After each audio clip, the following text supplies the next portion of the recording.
Lors de mon précédent voyage, j'ai cherché le lien entre immigration et délinquance. Après une longue enquête, chiffres à l'appui, j'ai découvert que ce lien n'existe pas. Mais j'ai aussi mesuré à quel point les gens croient à son existence. Oui, non, mais moi, je vais pas me faire massacrer ma vitrine, je vous préviens. Vous avez peur? Ouais. Ah. Non, mais c'est vrai, en plus. J'ai vu à quel point les préjugés engendrent la peur. Une peur souvent incontrôlable. Le soir, je balise à chaque fois que je sors. Alors bien sûr, on a le cœur qui tape, moi je cours à ma voiture. Alors je sais pas si on attend de se faire péter la gueule.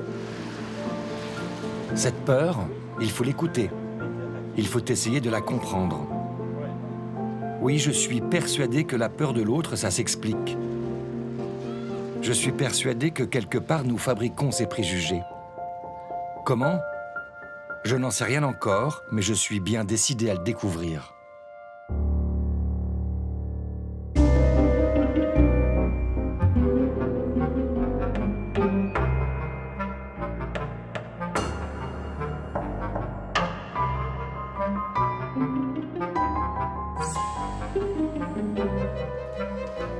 Dans une école primaire, des élèves de CE1 se rassemblent pour aller voir un spectacle de marionnettes. On va vous raconter une histoire pleine de questions. Richard dort.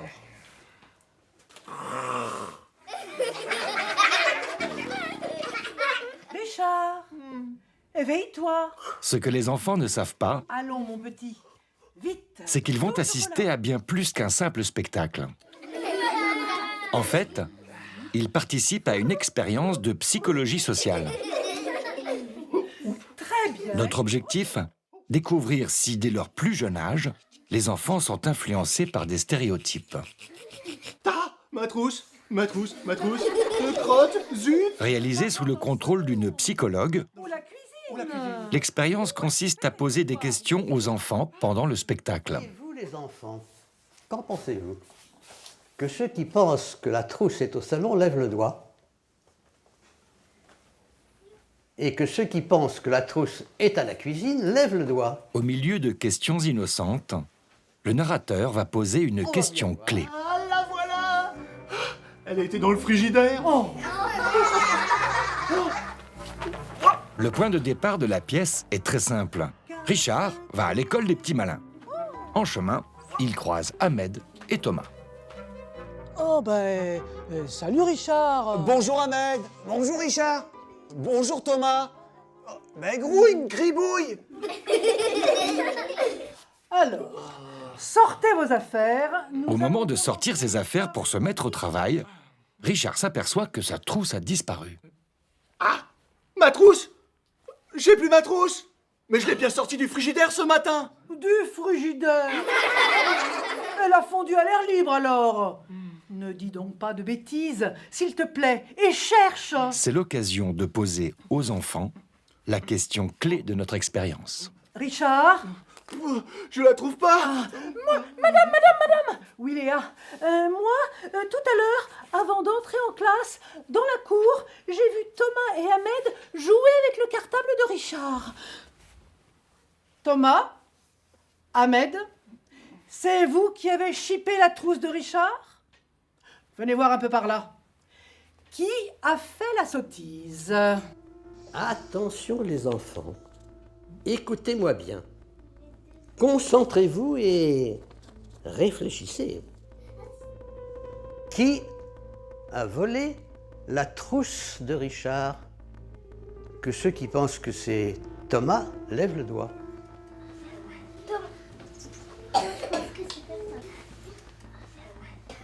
Que ceux qui pensent que c'est Ahmed lèvent le doigt.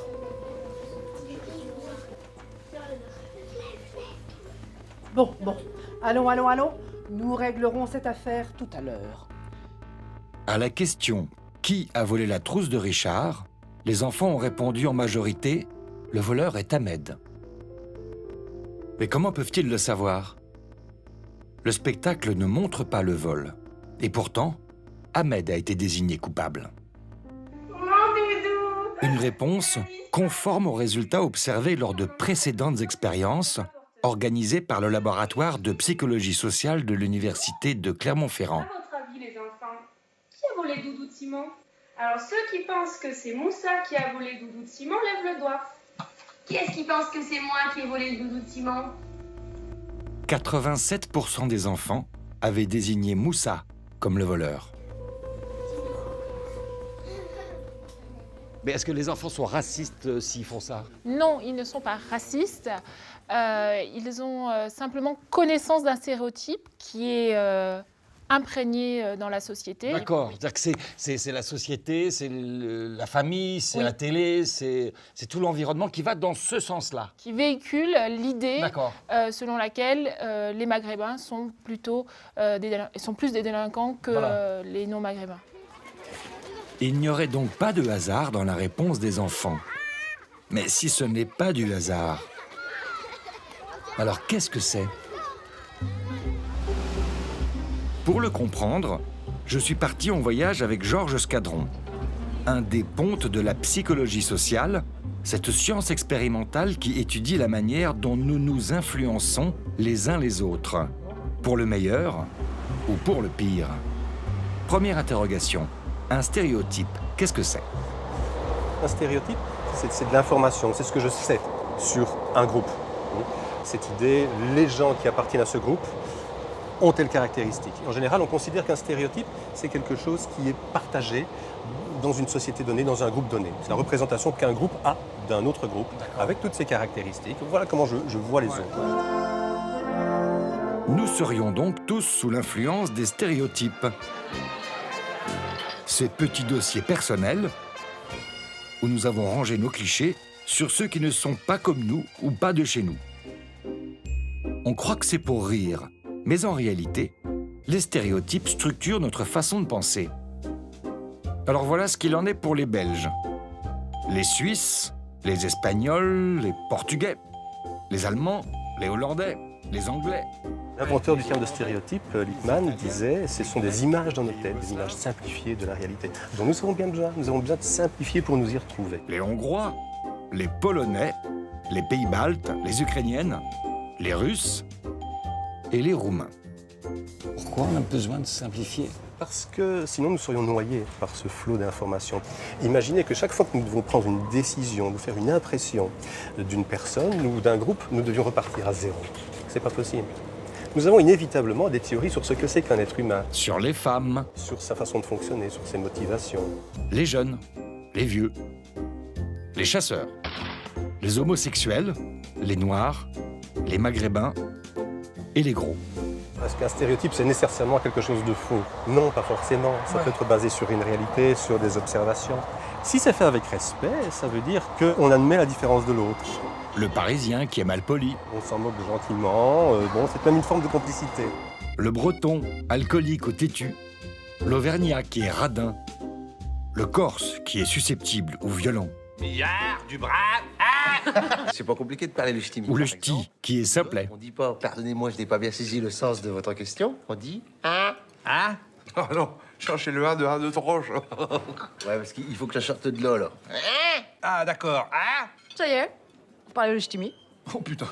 Ah non, on dit pas putain comme chez vous. Chez nous, on dit va de juice. Va de Dios, Bravo, Biloute. Le problème vient quand le stéréotype se développe de façon... avec un contenu vraiment négatif, surtout s'il est là en rapport avec une réalité sociale, avec des comportements qu'on va avoir, avec un sort qu'on va attribuer à un groupe ou à un autre. Une des manifestations les plus caricaturales des stéréotypes se déroula lors de la finale de la Coupe de la Ligue 2008, entre le Paris Saint-Germain et le Racing Club de Lens. À la mi-temps, des supporters parisiens déployèrent une immense banderole. Pédophiles, chômeurs, consanguins, bienvenue chez les ch'tis.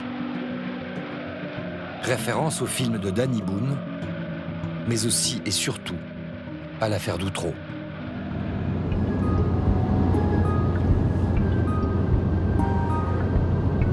Outreau a une tâche. Les habitants de cette petite bourgade qui jouxte Boulogne-sur-Mer ont été montrés du doigt, stéréotypés. par l'affaire. Le démantèlement d'un réseau de pédophilie à Boulogne-sur-Mer. Une quinzaine d'adultes sont suspectés d'agressions sexuelles sur des enfants. Un couple, ses voisins et même plusieurs notables, 17 adultes au total, devront répondre du viol d'une vingtaine d'enfants pendant plusieurs années. C'est à bord de plusieurs voitures de police. Entre 2001 et 2006, 17 hommes et femmes furent accusés de pédophilie et de viol. Parmi elles, un couple d'huissiers, un prêtre. L'un d'entre eux, innocent, mourra en préventive. Corruption de mineurs. 10 furent condamnés aux assises de Saint-Omer. 6 d'entre eux firent appel et furent acquittés. Alain Maréco était un huissier de justice respectable. Des familles seront brisées à jamais. Les policiers frappent à sa porte. C'est un désastre judiciaire. Un désastre qui a pour origine les stéréotypes sur les gens du Nord, tels que pouvaient les imaginer certains magistrats affectés dans la région. Mardi, cet ancien président de la chambre de l'instruction de Douai, au moment de l'affaire d'Outreau, évoque des affaires de mœurs et cite alors ces exemples très crus.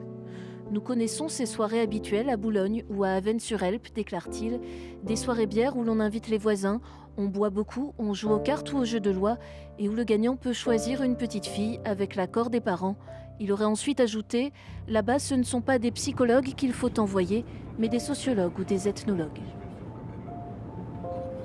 Pour les Français, malgré l'injustice faite à des innocents, Outreau et ses habitants sont désormais synonymes de pédophiles. Bien souvent, quand je dis je suis le maire d'Outreau, on me dit « Ah, ma pauvre femme !» Comme si c'était un poids extraordinaire d'être le maire d'Outreau. Outreau, c'est synonyme d'enfer un peu. Pour les Français qui ne connaissent pas. Oui, pour les Français qui s'imaginent que Outreau, justement, c'est une commune telle qu'ils l'ont vue décrite à la télé ou dans des articles de journaux. Une cité HLM sur les hauteurs d'Outreau, commune de 15 000 habitants dans la banlieue ouvrière de Boulogne-sur-Mer. Ici, 18 enfants se sont fait violer et torturer au 5e étage de cet immeuble. Ça a marqué la commune et ça a desservi la commune et ses habitants. Même le président de la République, le 14 juillet, disait, en parlant de je ne sais plus quelle affaire, il ne faudrait pas que ça soit une nouvelle affaire d'Outreau. Ouais. Bon, on aimerait bien que le mot d'Outreau ne soit pas sans arrêt. Ouais. Voilà. Ben ça, c'est foutu, c'est fait. Il y a eu une époque où les promoteurs immobiliers n'arrivaient plus à vendre des maisons ou des appartements sur Outreau parce que les gens ne voulaient plus venir y habiter. Je me souviens que des gens venaient me voir en me disant « je n'ose plus dire que j'habite Outreau ». Ah ouais. Les personnes qui étaient à un entretien d'embauche ou des choses comme ça sentaient une réaction.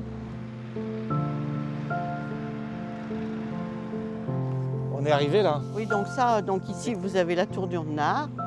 Et c'est ici que tout a commencé, c'est ça? Dans cet immeuble d'Outreau, ville voisine de Boulogne, vivaient 4 enfants violés par leur père et livrés à des pédophiles de son entourage. Chômage, alcoolisme, violence, autant de circonstances aggravantes. On n'en parle pas. Bah, on y pense quand même. On y pense, mais on n'en parle pas. Il ne faut pas plus. remuer, c'est passé, c'est tout. Quoi. Oui, je pense que maintenant on en parle moins. Il a été plusieurs années où ça revenait à chaque fois. Voilà. Mais enfin, Outreau est connu à cause de ça, malheureusement. Et quand vous dites que vous venez d'Outreau, qu'est-ce que les gens disent? Bah, moi, je suis d'Outreau, je suis fière d'être d'Outreau, puis c'est bon. Mais qu'est-ce qu'ils disent? Les gens, ils vous disent quoi? Moi, je m'en fiche des gens. Moi, les gens, ils pensent de ce qu'ils veulent, c'est tout. Ce qui est passé, c'est tout. Voilà. Ça sert à rien de remuer sans cesse. Mais quand vous avez vu la banderole, c'était au Paris Saint-Germain, chômeurs, consanguins, pédophiles, voilà. Bienvenue chez les ch'tis. Bah, les gens qui ont dit ça, ils sont pas tellement intelligents, puis c'est tout. Aujourd'hui, beaucoup de Français ne peuvent plus s'empêcher d'associer les ch'tis à la pédophilie. Nous sommes donc capables de discriminer en désignant des boucs émissaires, même parmi nos semblables.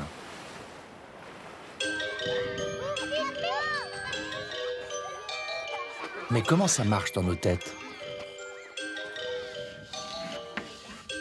Nous avons voulu le comprendre en organisant une nouvelle expérience avec des enfants de CP et de CE1 sous le contrôle de la psychologue Marie-Laure Vialon.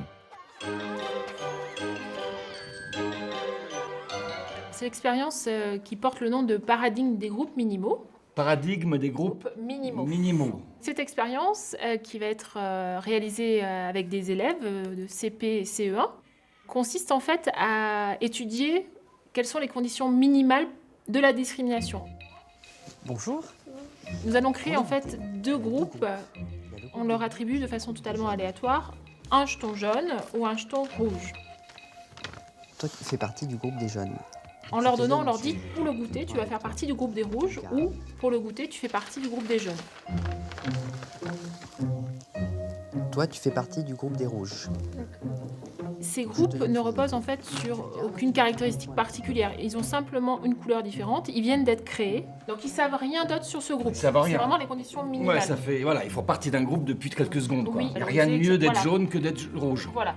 On les fait venir ensuite dans cette salle qui est la salle du goûter. Le prétexte, c'est qu'ils viennent aider à préparer le goûter. Tu peux y aller. Assieds-toi. Alors, toi, tu fais partie de quel groupe? Rouge. Le groupe des rouges. Ok. Alors, pour le goûter, il y a déjà des choses et puis il y a des bonbons. Et ces bonbons, ça va être à toi de les répartir entre le groupe des rouges et le groupe des jaunes. Il y a 30 bonbons ici. Ceux que tu veux donner aux rouges, tu les mets dans la boîte rouge. Ceux que tu veux donner aux jaunes, tu les mets dans la boîte jaune. D'accord? Sachant que toi, à la fin, tu auras 2 bonbons. D'accord? Dès le début, en fait, l'élève est informé que lui, de toute façon, il en aura 2 à la fin. Donc, il n'a pas intérêt à en mettre plus pour lui-même en avoir plus, puisque de toute façon, à la fin, on lui en donne 2. Entre le moment où l'on attribue à l'enfant une couleur et le moment où il entre dans la classe pour répartir les 30 bonbons, il s'écoule à peine 5 minutes.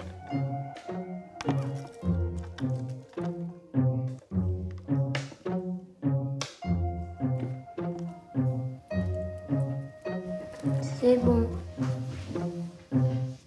Bah, c'est fini. Je te donne les 2 tiens. Voilà. Merci. Et puis, tu vas retourner en classe. Comme il y a 30 bonbons, la logique mathématique voudrait que si on demande de répartir, de distribuer, on en mette 15 et 15. D'accord. Sauf que les études de psychologie sociale montrent qu'en fait, lorsque l'on appartient à un groupe, on a tendance à favoriser ce groupe d'appartenance. D'accord. Sans aucune raison. Parce qu'on fait partie de ce groupe Ce et bleu, qu'on a ce truc envie que jaune. ce groupe soit valorisé D'accord. en ayant plus de bonbons. On favorise son groupe. Nous avons reproduit cet exercice avec 32 enfants Bonjour. Voilà, tu vois, on est dans la salle de goûter. et bien entendu, le comportement des enfants n'est pas uniforme.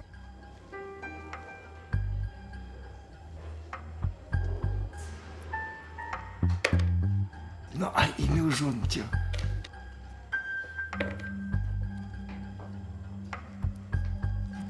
Il veut être équitable.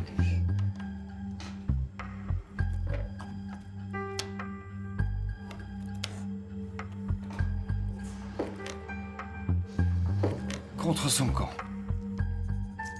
Un tiers des enfants a avantagé le groupe adverse. Pour eux, l'envie d'avoir une bonne image aux yeux du plus grand nombre peut avoir joué son rôle.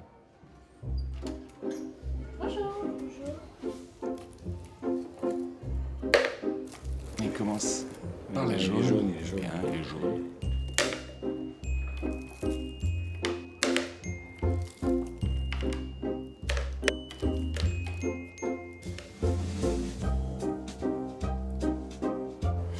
Il hésite. Hein. Ah non, quand même. Pour paquet jaune.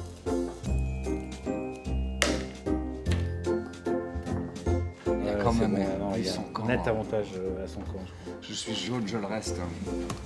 Mais 2 tiers des enfants ont avantagé leur propre groupe, jaune ou rouge, dans la répartition des 30 bonbons.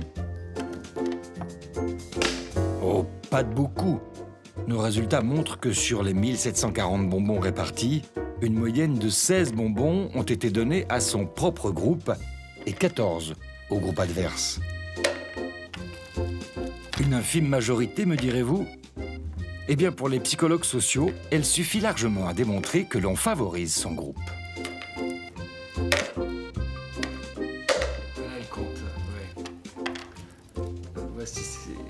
soit équitable. Le petit dernier. J'ai terminé. Incroyable.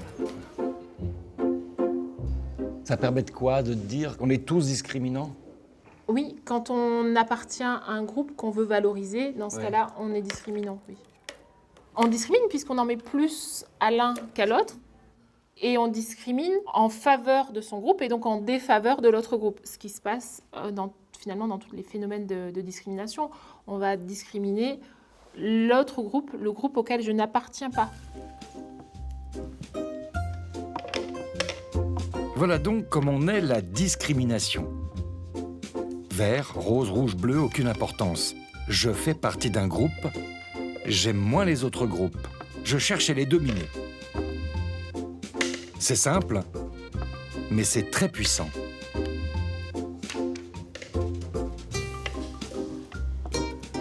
Voilà.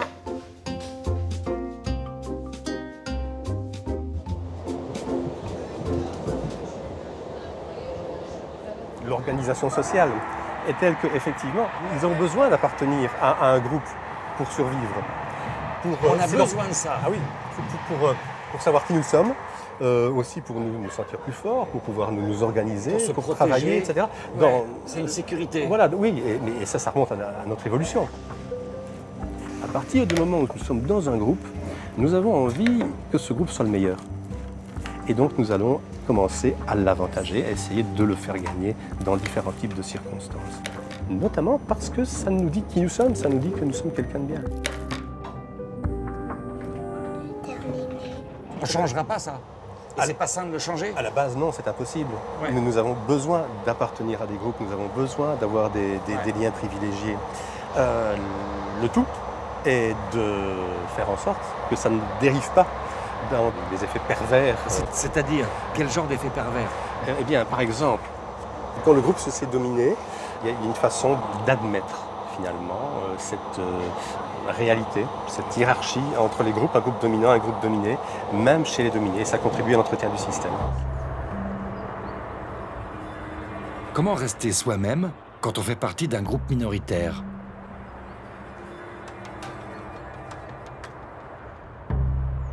Ainsi en va-t-il pour les premières générations d'ouvriers maghrébins, appelés massivement en métropole par les entreprises françaises dans les années 50.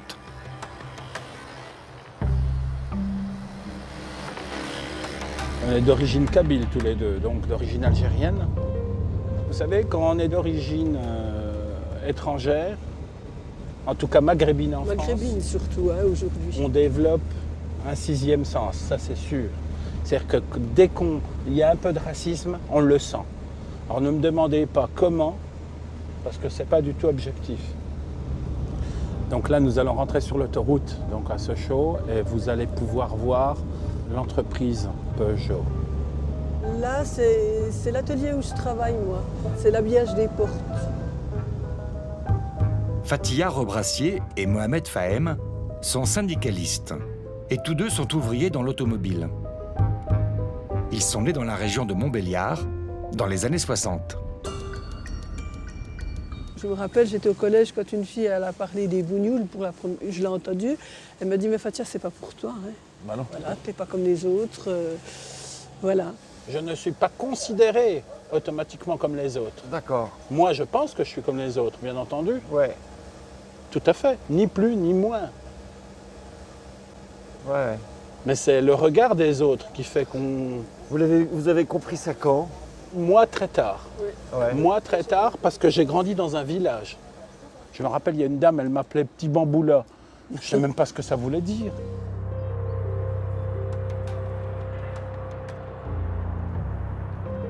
Mon père qui est venu arrivé ici, il est arrivé quand même en 1954, c'est pas hier. Ouais. Ma maman est arrivée en 59, par regroupement familial, comme ça se faisait à l'époque. Mon père était quelqu'un d'effacé, mais bon, je peux le comprendre très aisément. Il a vécu la guerre d'Algérie en étant en France. Et bon, la gendarmerie, la police avait un regard quand même assez particulier à l'époque sur les Algériens. On les surveillait, etc. Et donc, toujours effacé, toujours rester dans son travail, être le plus invisible possible. Ils nous disaient, nous on est venus travailler, ils ont eu leurs enfants ici, etc., mais on repartira.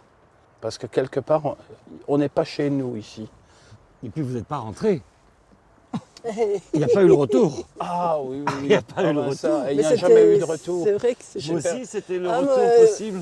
Mais mon papa, oui, mon papa, il y pensait. Ah oui. D'ailleurs, il a une maison en Algérie.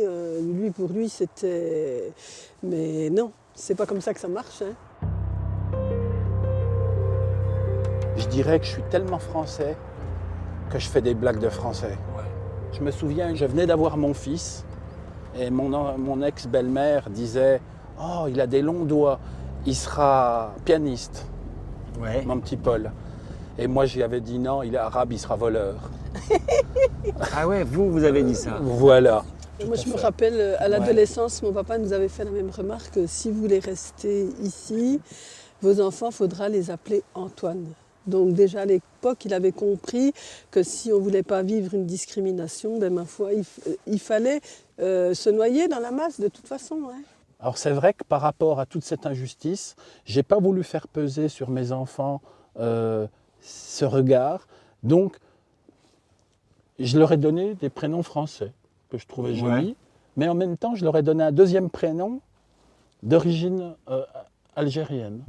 Parce que le fait que mes enfants s'appellent Charline, Salomé et Paul, c'était pas un rejet de ce que je suis, du tout. Mais c'était pour pas, quand ils feront un CV, que le CV soit classé verticalement directement parce qu'il n'y a pas trop de boulot. C'est vrai que ça me fait peur.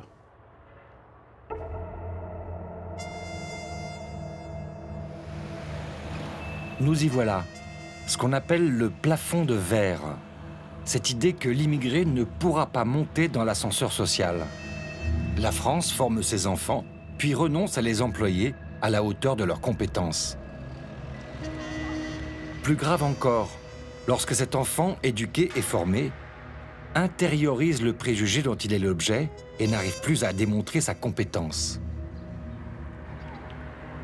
Imaginons que je suis dans un entretien de recrutement. Mais le fait de savoir, tiens, moi j'appartiens à un groupe dans ce domaine-là, on a une mauvaise réputation. Donc attention, là ici je dois prouver que c'est pas vrai. Il y a un enjeu. Eh bien cet enjeu, c'est un poids au moment de réaliser une performance. C'est ce qu'on appelle la menace du stéréotype. La personne se sent menacée par le risque de confirmer le stéréotype attaché à son groupe. Ses performances baissent également. Montbéliard, quartier de la Petite Hollande.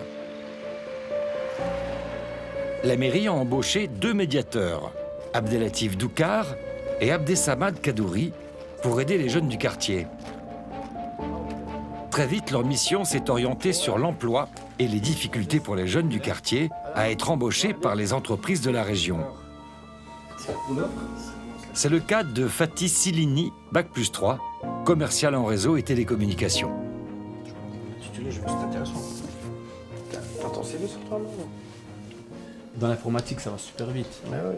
Plus on tarde, après diplôme, on perd de l'expérience et puis le diplôme, il perd un peu de valeur, quoi.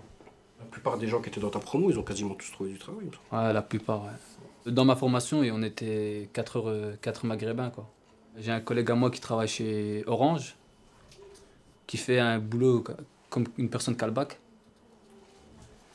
Il y a un autre qui fait de la hotline, alors que ça, c'est une personne qui sort d'un bac, peut faire ça, mais facilement, quoi. De toute façon, le souci, quand on fait des recherches comme ça, tout seul, c'est toujours en entreprise, ça bloque, qu'on envoie le CV, ou bien les CV, les deux motivations, ça bloque toujours. Hein.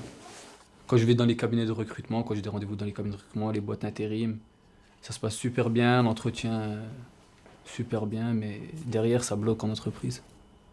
Bon, je sais pas si c'est tabou un peu de parler de ça, mais bon, c'est un peu le nom, le prénom qui colle pas, quoi. Mais après, bon, on fait avec, hein, vous savez, on a grandi comme ça, et puis la vie continue. Hein. Si j'arrive pas encore d'ici quelques mois à trouver quelque chose dans ma branche, j'essaie de me former dans un autre domaine, où il y a vraiment plus d'emplois. Mais bon, ça sera toujours le même souci, ça sera toujours le même constat, mais qui ne tente rien n'a rien, voilà, c'est ça. Pour trouver du travail, Fatih envisage de quitter son pays, la France. Mais pourquoi les entreprises se privent-elles consciemment d'un personnel formé et compétent? Nous avons demandé à Pascal Morchin, maître de conférences de psychologie sociale à l'Université de Rennes, de reproduire pour nous une expérience créée dans les années 70 par un chercheur américain, Robert Duncan. Et ici, dans notre bureau, on a une glace sans teint. Oui. Qu'est-ce qui se passe là-bas? Expliquez-moi. Donc les personnes vont venir et on va leur montrer une vidéo qui a été tournée avec des comédiens. Les personnes vont donc observer là 2 personnages en train de discuter, une situation de travail. Ces 2 personnages sont en désaccord et l'un va un petit peu s'énerver et va donner une petite bourrade à l'autre en s'en allant. Pour garder la spontanéité des réponses, les participants à cette expérience n'ont pas été mis au courant du véritable objet de l'étude. Et répondez spontanément, comme vous le sentez, il n'y a pas de bonne ni de mauvaise réponse. Je vous laisse.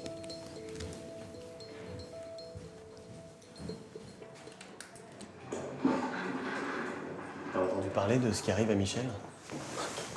Ce con de Michel Thoré? Non, Michel Collin du service structure. Encore le service structure? Non, j'en ai pas entendu parler. Mais le service structure commence vraiment à me les briser. Bon, qu'est-ce qui lui arrive à Michel Collin? Écoute, moi, je connais pas Collin personnellement, mais... 2 cadres, dans leur bureau, discutent de la situation délicate d'une tierce personne. Au prix de quelques sacrifices. Ouais. Très vite, refrain connu. Le ton va monter. Tu acceptes une baisse de salaire ou tu dégages. Je trouve ça parfaitement dégueulasse et particulièrement crétin. Je te trouve un peu péremptoire, hein. Parmi tant essayer de préserver l'emploi. Faut embaucher un autre gars, le reformer, mais qu'est-ce que tu as à gagner avec ces conneries? Eh oh, doucement, hein. Et en plus, je constate que tu es le premier à accepter les baisses de salaire. Mais qu'est-ce que tu veux? Moi aussi, j'ai une femme, des gosses. Ouais, une baraque à payer, sur le dos de la solidarité, ouais. Mon cul, ma gueule, quoi. J'en ai marre de tes réflexions à la con, là. D'accord, donc le geste là qu'il fait, Ce geste-là qui est important. Oui, absolument. À la fin de la projection, le participant est soumis à un questionnaire en 2 parties. Avant de débuter le questionnaire... La première partie mesure le degré d'agressivité des 2 protagonistes. Diriez-vous que la personne A dramatise? Non. Diriez-vous que la personne B dramatise? Non. Diriez-vous que la personne A a un comportement agressif? Non. Enfin, ça dépend. Agressif, non. Diriez-vous que la personne B a un comportement agressif? Non. Diriez-vous que la personne A a un comportement violent? Non. Diriez-vous que la personne B a un comportement violent? Non. La deuxième partie du questionnaire mesure les causes de l'attitude des 2 personnages. Leur comportement est-il dû au thème de leur conversation, autrement dit, au contexte de l'entreprise? Ou alors est-il dû à leur personnalité, à leur nature profonde? Dans quelle mesure le comportement de la personne A dépend du contexte? Vous me situez donc votre réponse sur une échelle de 0 à 8. 8. Dans quelle mesure le comportement de la personne A dépend d'elle-même? 4. Dans quelle mesure le comportement de la personne B dépend du contexte? 8. Dans quelle mesure le comportement de la personne B dépend d'elle-même? 4. Ça dépend du contexte. Oui. Lorsqu'ils sont en train de juger, entre guillemets, quelqu'un qui est blanc, ils disent, bah oui, ça dépend plutôt du thème de la discussion. Mais c'est terminé, merci. Pour cette femme, les comportements des 2 personnages dépendent du sujet de la conversation. Leur nature profonde, en tant qu'Européens blancs, ne rentre pas en ligne de compte.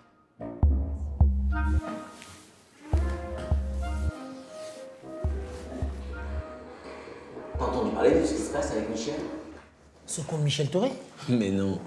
Michel Collin du service structure. Même situation, même dialogue, même dispute pour le 2e film. Mais les protagonistes ont changé. Ils font du bon boulot pourtant. Je me comprends. Qu'est-ce qui lui arrive à Michel Collin? Donc là, on a changé, hein, c'est plus 2 blancs. Non. Ce sont 2 maghrébins. Refrain connu. Tu acceptes une baisse de salaire ou tu dégages? Je trouve ça parfaitement dégueulasse et particulièrement crétin. Mais qu'est-ce que tu crois? Moi aussi, j'ai une femme et des gosses. Une baraque à payer sur le dos de la solidarité, mon cul, ma gueule, quoi. J'en ai marre de tes réflexions à la con.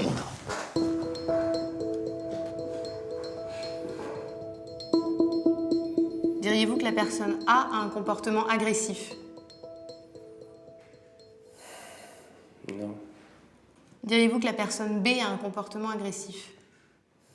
Non plus. Diriez-vous que la personne A a un comportement violent?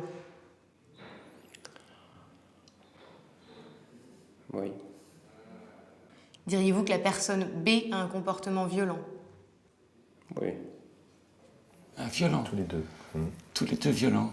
J'en ai marre de tes réflexions. C'est-à-dire que dans ce cas-là, ils sont violents. Et dans l'autre, il n'y a pas d'agressif. Il n'est pas perçu comme agressif. C'est ça. J'en ai marre de tes réflexions à la con, là. C'est-à-dire que quand c'est un étranger, oui, ou quelqu'un à peau sombre, oui, il est plus agressif que si c'est quelqu'un de la majorité du pays. Oui, il est perçu comme, son comportement est décodé comme étant plus agressif.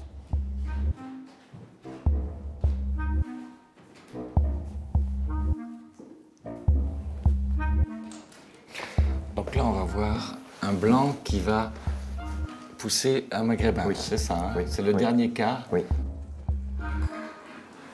T'as entendu parler de ce qui arrive à Michel?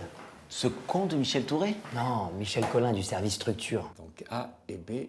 A, c'est le blanc. A, c'est le blanc. Et B, le maghrébin. Faut embaucher un gars, le reformer, mais qu'est-ce que t'as gagné toi avec toutes ces conneries? Oh, doucement là. Là, je constate que t'es le premier à approuver les baisses de salaire. Mais qu'est-ce que tu crois? Moi aussi, j'ai une femme, des gosses. Et une baraque à payer sur le dos de la solidarité, oui. Mon cul, ma gueule, quoi. J'en ai marre de tes réflexions à la con.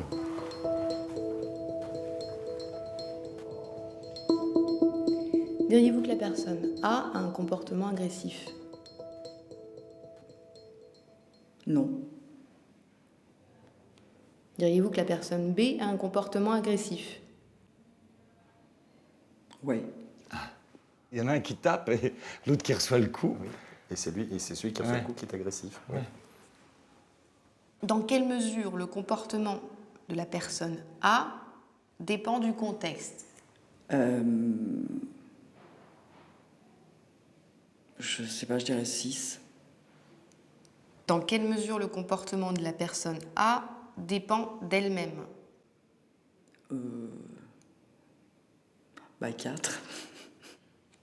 Dans quelle mesure le comportement de la personne B dépend du contexte? Je dirais 4. Dans quelle mesure le comportement de la personne B dépend d'elle-même? 6. Ce que Duncan a montré, c'est que lorsque c'était un étranger qui était dans la perpétuation de pousser un blanc, les gens avaient tendance à penser que c'était lié à la personne. Oui. Alors que lorsque c'est un blanc qui pousse un étranger, les personnes avaient tendance à penser que c'est lié au contexte. Je vous remercie, c'est terminé.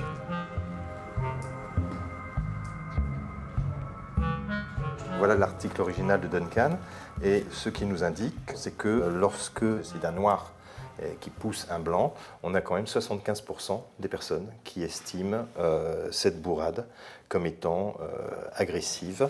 J'en ai marre de tes réflexions à la con. Alors que lorsque la victime, celui qui est poussé, c'est un noir, donc celui qui pousse, c'est un blanc, on n'a que 17% de personnes qui trouvent la bourrade agressive. J'en ai marre de tes réflexions à la con. 3/4 des gens pensent que quand c'est un noir, c'est agressif. Et même pas 1/4 des gens pensent que quand c'est un blanc, c'est agressif. Voilà. En automatisme, encore une fois, dans les perceptions quotidiennes, ce qui se passe, c'est quelqu'un qui est étiqueté comme étranger, et peu importe pourquoi il est étiqueté comme étranger, très différent de moi. Encore une fois, ça peut être sa couleur de peau, ça peut être son accent, ça peut être beaucoup de choses.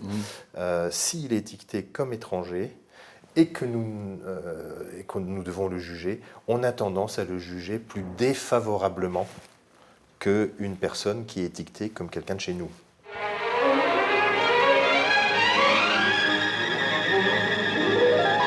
Ah, l'étranger. On m'a dit au village que vous pourriez peut-être me trouver une place dans votre étable pour loger. En 1965, à la télévision, déjà, on ne l'aimait pas.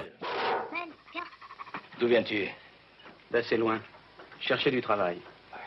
En hiver, il n'y a la guerre pour les étrangers par ici. Son statut d'étranger rendait son comportement arrogant. Oh, un peu tout. Le dernier? J'ai travaillé pendant quelque temps sur un chantier à Castellane. Donc agressif aux yeux des autres. Vous êtes bien curieux. Bah quoi, il était ouvrier comme moi, on peut pas tous être docteur? Mon nom est Norbert.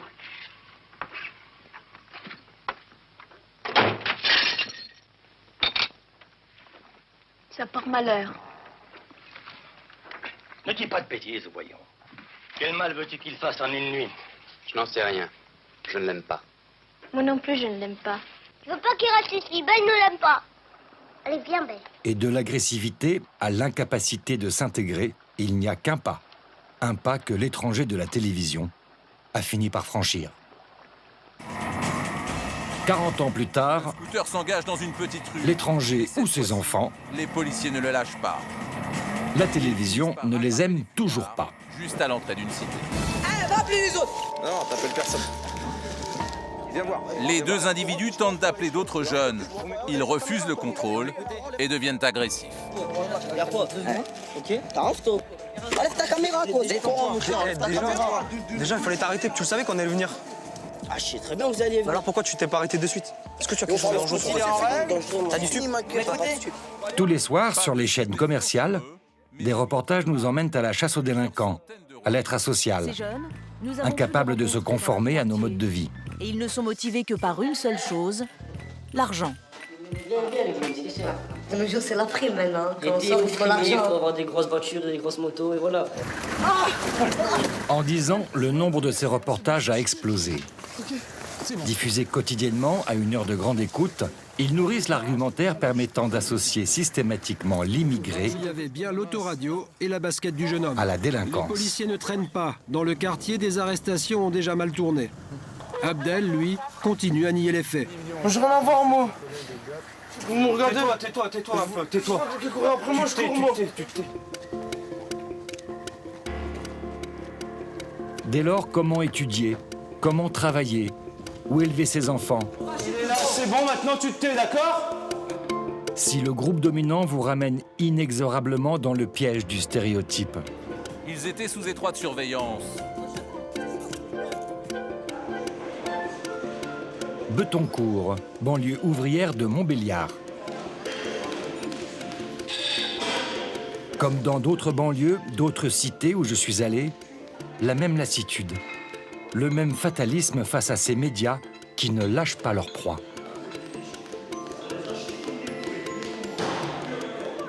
Quand on peut voir des émissions sur W9, Direct 8, des chaînes du câble, on peut voir beaucoup d'émissions sur les quartiers avec les vols. On montre toujours la même chose. C'est des petits jeunes de quartier, des noirs, des arabes. C'est des stéréotypes en fait. C'est toujours l'arabe le voleur et le français le policier. La télé, ça détruit tout. Parce que ce qu'on dit à la télé, il n'y a personne pour dire après que c'est vrai ou c'est pas vrai. Après, on est tous en France. On est tous des Français. Oui, on est. Ah bah oui. Après, ceux qui parlent de souche, immigrés, c'est un peu. Ils ont Pourquoi eux, ils font ça? 50% de racisme. Voilà. Quand vous avez votre gosse de 7 ans qui va à l'école, on dit vous êtes d'où? Il dit mais je suis français. On dit d'origine quoi? Le soir, il revient à la maison, il vous pose la question. Papa, on m'a dit je suis d'origine quoi? À son copain, on dit français, on s'arrête là. À lui, on dit d'origine quoi? Ça commence depuis la maternelle. Vous avez beau être calme, aller au travail, rentrer tranquillement, sans nuire aux voisins. Mais chaque jour, on essaie de vous montrer que vous n'êtes pas d'ici. Mon père me disait, si on dit que tu es nul, une fois, deux fois, trois fois, 5 fois, à la longue, tu finis par croire que tu es nul. Donc quand les journaux nous pompent du matin au soir des conneries, à force, on finit par croire. Vous avez cru à ça à un moment donné ou pas? Ben oui. Ah oui? Oui. Oui. Vous faites garde du corps? Oui, je travaillais autant que avant. Et j'ai travaillé dans la sécurité aussi, ici dans les supermarchés et tout ça. Dans la sécurité? Sécurité, oui. D'accord. J'ai fait les magasins en tant qu'après-vol.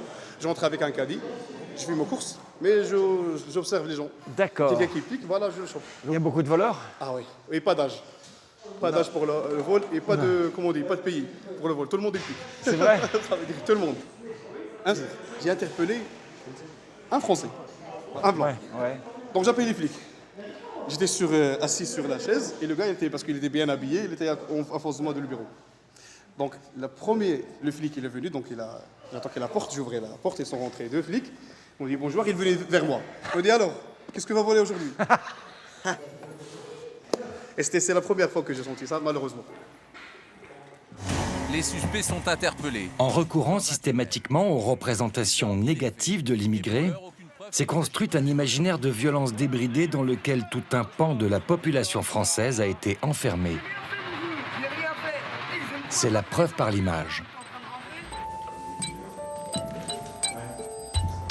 Mais si vous retirez l'image, que restera-t-il alors? L'étranger gardera-t-il mécaniquement son statut de délinquant?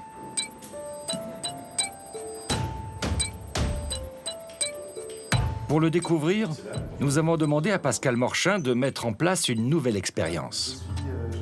Une expérience de psychologie sociale créée dans les années 40 par Alport et Postman, un classique de la discipline. Pour commencer, je vais montrer une photo qui est ici, qui représente une scène qui a été prise dans un transport en commun. La première personne qui a vu la photo va devoir mémoriser le plus d'informations concernant la photo, et ensuite elle va devoir raconter à la deuxième personne qui va venir, elle va devoir raconter ce qu'elle a vu. Messieurs, dames, je vais vous demander de bien vouloir sortir. Bien, vous êtes prêts? Alors, ce que je vous demande, c'est d'observer cette image attentivement, de mémoriser le plus d'éléments possible. Venez. Merci.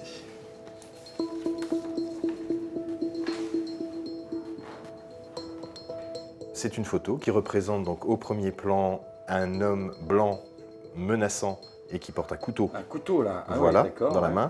Et cet homme blanc est menaçant envers un maghrébin qui est bien habillé.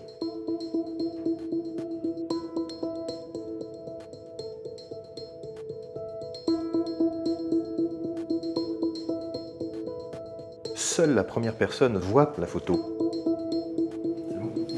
C'est parfait.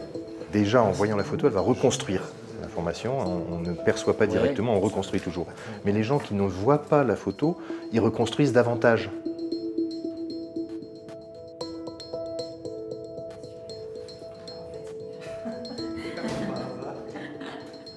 Les bébés.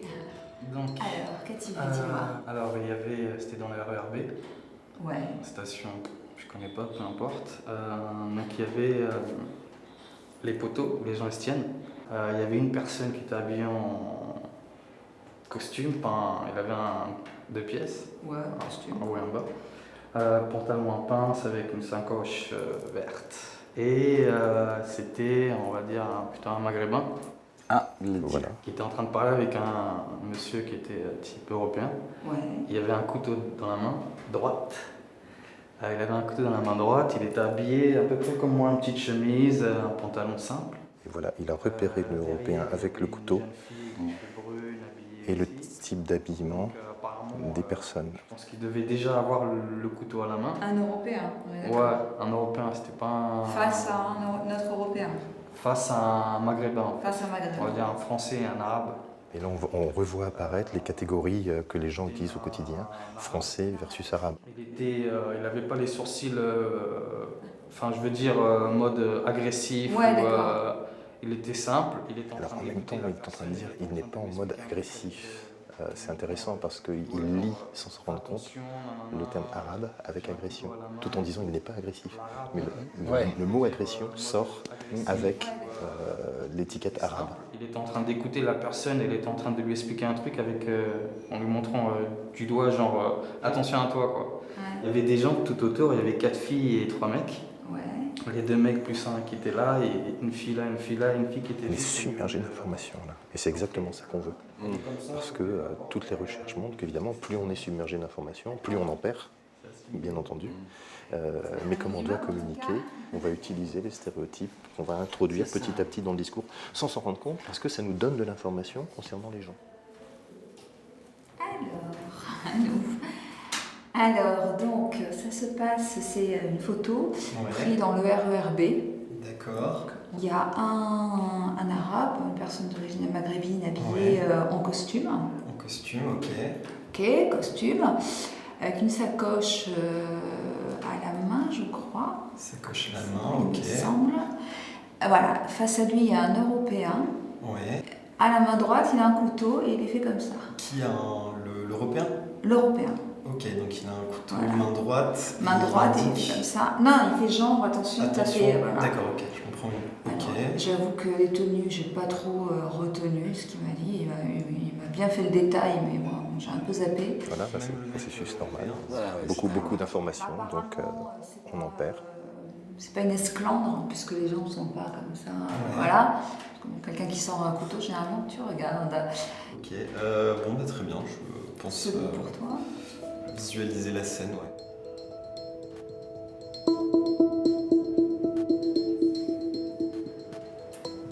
Alors, la scène qu'on m'a décrite, ça se passe dans le RERB. Donc on est dans le RER et tu dois visualiser, il y a les endroits où tu as des barres pour se tenir. Et donc là, il y a deux hommes, je ne sais pas trop leur âge ni rien, mais donc il y en a un d'origine maghrébine qui fait face à un autre homme type européen.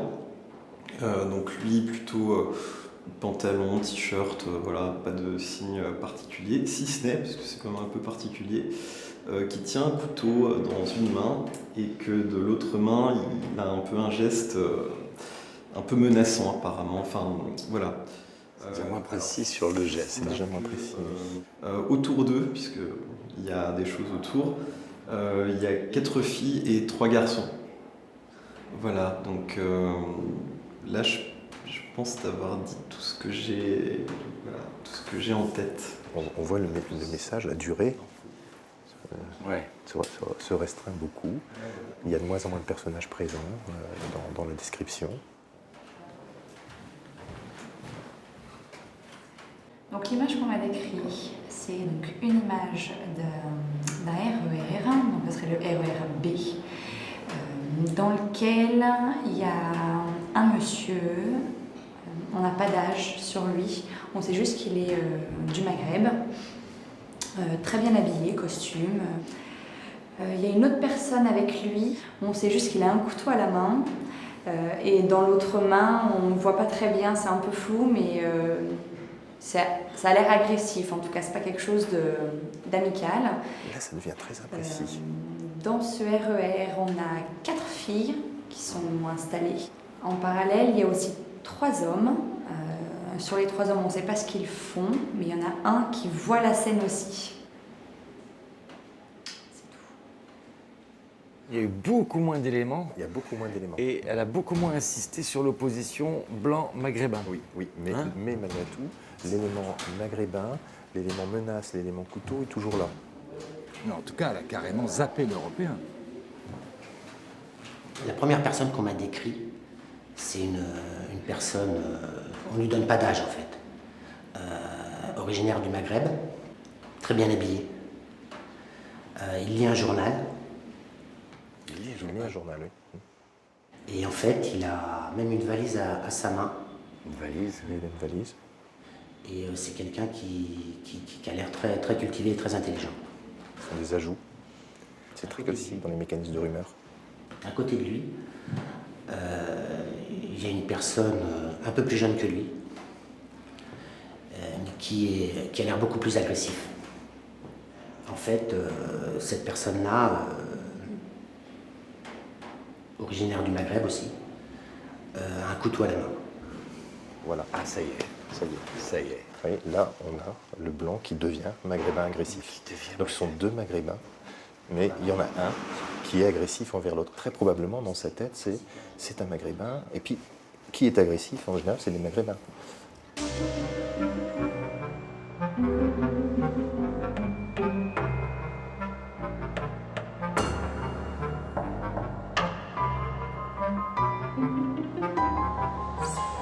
si j'ai un certain préjugé, un a priori, un stéréotype sur un groupe donné, ça va déboucher sur une hypothèse. Et quand on a une hypothèse en tête, eh bien, il est plus probable que ce qu'on va constater, c'est quelque chose de conforme à cette hypothèse que quelque chose qui infirme cette hypothèse. C'est ce qu'on appelle la réalisation de la prophétie, avec toute une série. La réalisation de la prophétie, donc la confirmation d'hypothèse, l'idée, l'hypothèse qui devient vraie.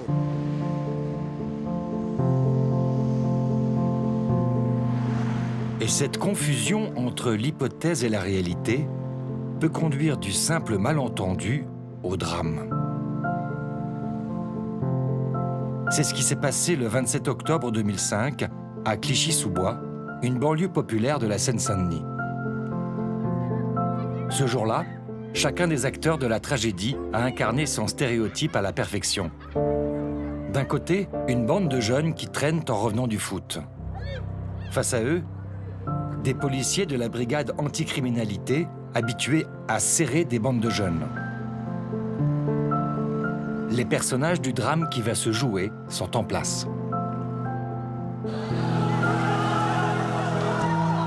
Quelques heures plus tard, la France va connaître les émeutes urbaines les plus dures depuis mai 68.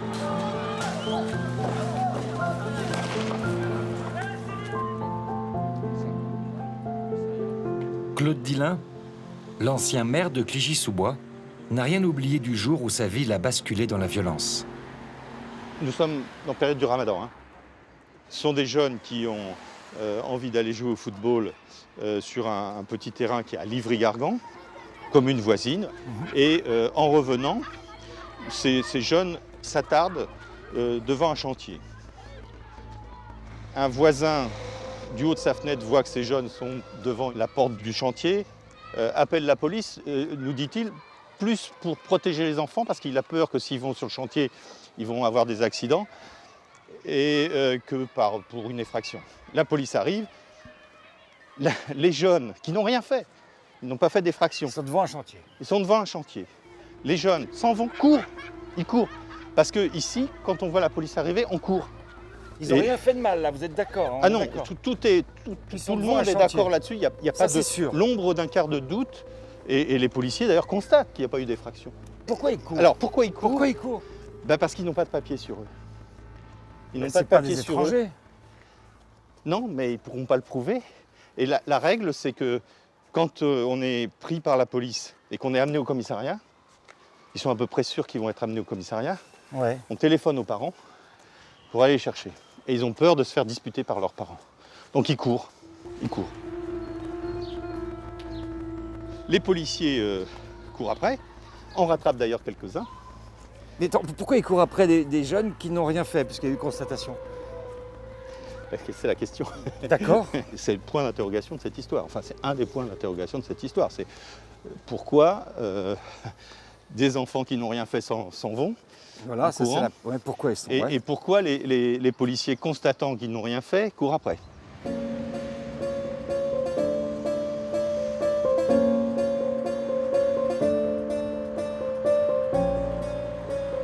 La pièce est quasiment écrite. Vous entrez dans une situation où chacun sait comment l'autre le voit.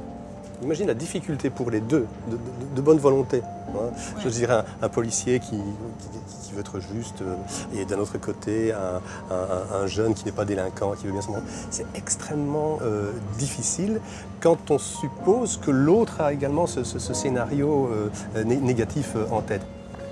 Nous avons tendance à devenir ce qu'on attend de nous.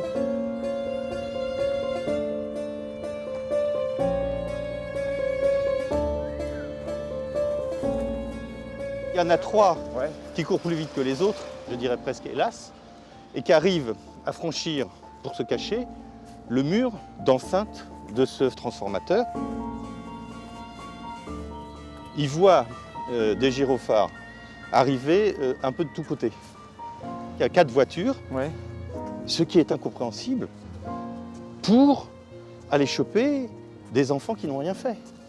Et donc les gamins se sentant cernés, ils ont peur que les policiers rentrent dans le transformateur et donc décident de se cacher dans un bâtiment. Mais ce bâtiment est une partie de transformateurs avec de la très haute tension et ils sont victimes d'un arc électrique mortel. Voilà. Tout ça pour rien. Tout ça pour rien. Si ce n'est peut-être effectivement des préjugés, des deux côtés. Pour les médias, l'affaire est déjà réglée. Après la mort de 2 jeunes garçons électrocutés dans Les 2 jeunes adolescents décédés, Zied Benna et Bouna Traoré, sont des Ces cambrioleurs. 3 jeunes faisaient, semble-t-il, partie d'une bande soupçonnée de cambriolage et de dégradation. Une fois activé le stéréotype de l'immigré délinquant, les Français vont largement rejeter la colère des jeunes de banlieue. Les bâtiments publics et surtout policiers sont les principales cibles des émeutiers. Il y a bien un effet de contagion dans plusieurs quartiers de la région parisienne, sans compter les incendies de... Restera seulement dans les mémoires l'image de ces racailles qui veulent tout casser. Un jour de violence, plus de 9000 véhicules ont brûlé. Le mécanisme de la prophétie auto-réalisatrice a fait son travail.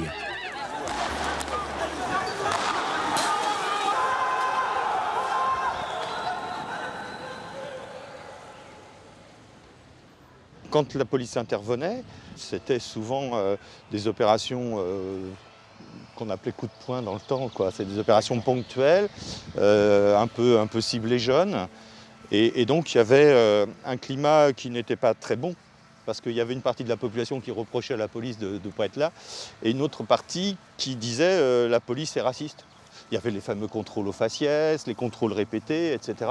Il y avait une coupure, c'est-à-dire que les policiers, on ne les connaissait pas. Même moi, je connaissais le commissaire, mais je connaissais, et un officier ou deux, mais je ne connaissais pas les fonctionnaires de police. Imaginons que les policiers connaissent ces enfants, qu'ils les reconnaissent. Qu'ils disent « Ah ben non, c'est le petit Bouna et le petit Zied, on connaît sa famille très bien. » Pas après. Voilà. Là, on ne connaît pas. Et on est suspect a priori.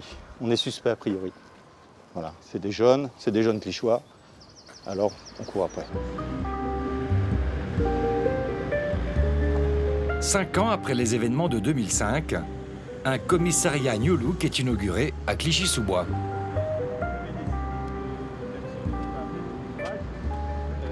Mais le mal est fait. Depuis 10 ans, l'image de la police n'a cessé de se dégrader auprès des Français. De Clichy-sous-Bois à Outreau, le commissariat, la brigade de gendarmerie sont des lieux qui n'inspirent plus confiance à plus de la moitié des Français. La peur de voir sa parole mise en doute par les policiers détourne les gens de leur volonté de témoigner. Quand stéréotypes et préjugés deviennent mode de pensée, c'est l'efficacité même des missions de police et de justice qui est remise en question.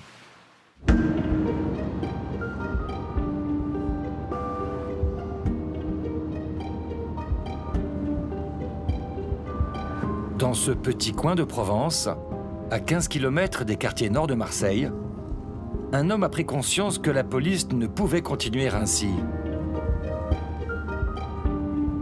Qui pourrait imaginer que c'est ici, à Gardanne, dans cette petite brigade de gendarmerie, que s'invente peut-être le futur de la police française. La personne qui venait déposer plainte pour une agression sexuelle ou un viol pouvait se sentir coupable à l'issue de son audition.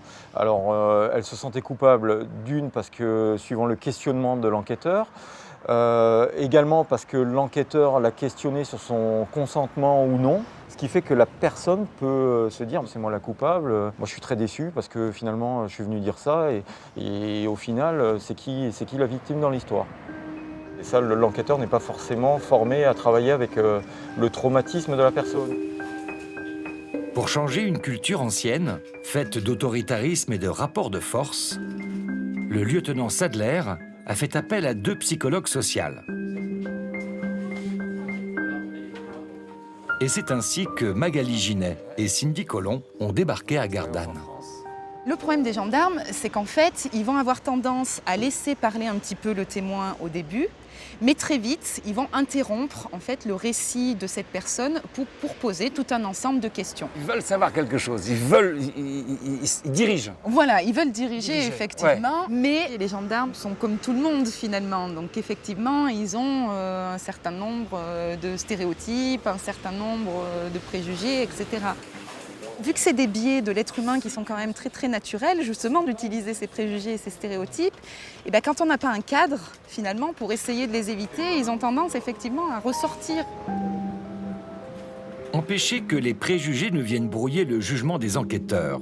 C'est le pari que tente le lieutenant Sadler en formant ses brigadiers à une technique inédite, l'entretien cognitif.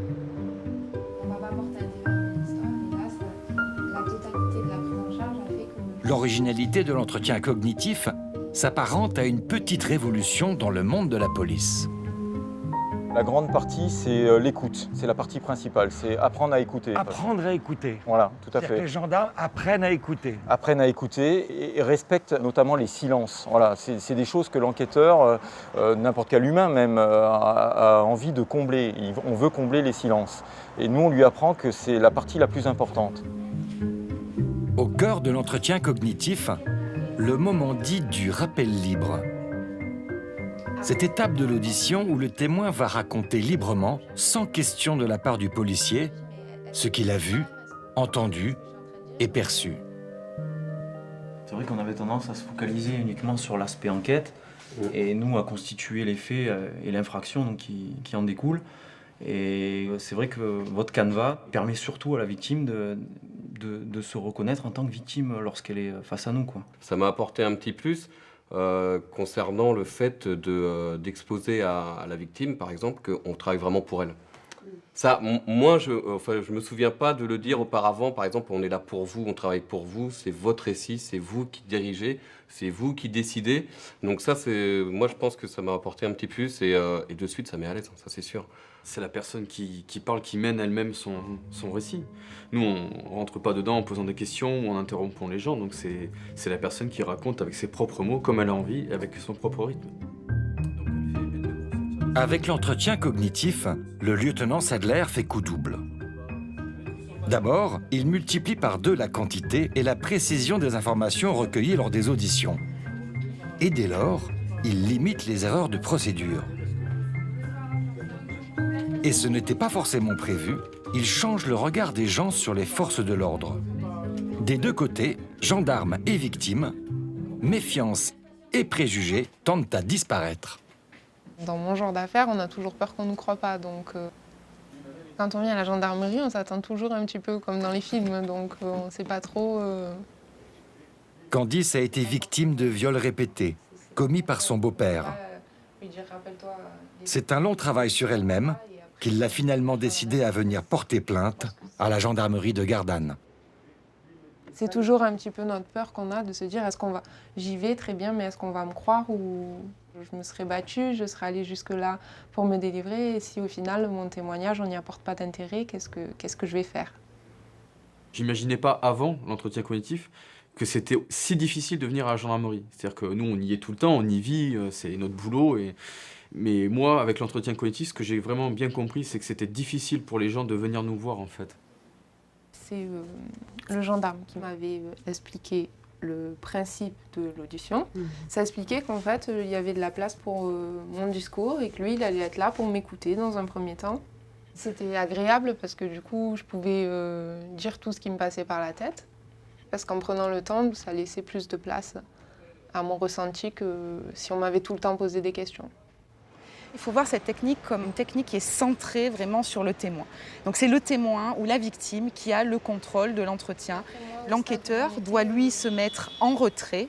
Donc même si on va dire le policier ou le gendarme n'arrive pas à dépasser ses préjugés en début d'audition, s'il suit la technique correctement, il ne devrait plus avoir de place finalement pour apparaître ses préjugés. Je ne m'attendais pas à ce qu'on me laisse parler, oui, c'était surprenant. Je m'attendais plutôt à ce qu'on me pose des questions. Pas que j'ai à raconter moi, mais qu'on dicte un petit peu ma déposition. J'étais pas brusquée, donc à partir de là, ça met dans des conditions où où on peut aller chercher au fond de soi. Les gens aussi nous voient beaucoup plus humains aussi, parce que nous on souffre justement des fois de préjugés, nous aussi. On ne mange pas, on dort pas, on n'a pas de vie, on est des robots gendarmes. Et non mais il faut le dire, hein, c'est vrai. Toujours habillés en bleu. Et là on voit que ça marche dans les deux sens. Les gens aussi ils se disent ah bah tiens finalement il y a un échange entre le gendarme et la victime. Ça marche dans les deux sens en fait. La méthode a été faite pour recueillir un maximum d'éléments et on se rend compte que finalement cette méthode elle a un effet également sur les préjugés. Donc à l'intérieur de cette méthode il y a des outils donc, de psychologie sociale. La plus importante à mon avis c'est l'écoute, le respect d'autrui et ce respect d'autrui permet aux gendarmes, à partir du moment où on applique ce genre de méthode, effectivement les préjugés quels qu'ils soient pour n'importe quelle situation, on est obligé de les mettre de côté. Le lieutenant de gendarmerie Christophe Sadler aurait-il trouvé la formule magique pour réconcilier les forces de l'ordre avec les citoyens? En tout cas, il prouve que lutter contre les préjugés est possible. Écouter l'autre, le laisser s'exprimer, le respecter. Un exercice de plus en plus pénible dans une société en tension permanente.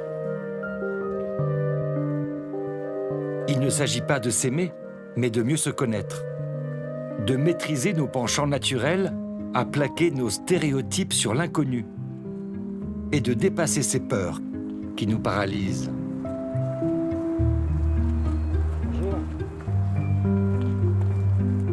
Nous pouvons dominer la fabrique du préjugé.